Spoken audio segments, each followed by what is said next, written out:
¿Ruido extraño en tu moto? Así identificas un problema mecánico grave rápidamente.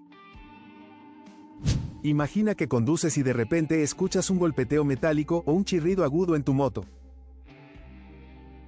Estos sonidos pueden indicar fallas serias como rodamientos desgastados, problemas en el motor o frenos defectuosos. Detente de inmediato en un lugar seguro, apaga el motor y revisa visualmente las partes principales de la moto. Toca las ruedas y el motor en busca de piezas sueltas, fugas de aceite o partes excesivamente calientes al tacto.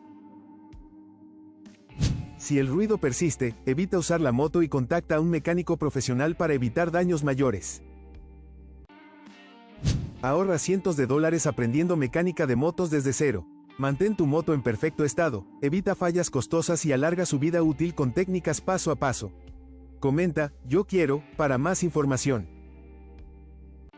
Síguenos y suscríbete para más consejos sobre el cuidado de tu moto.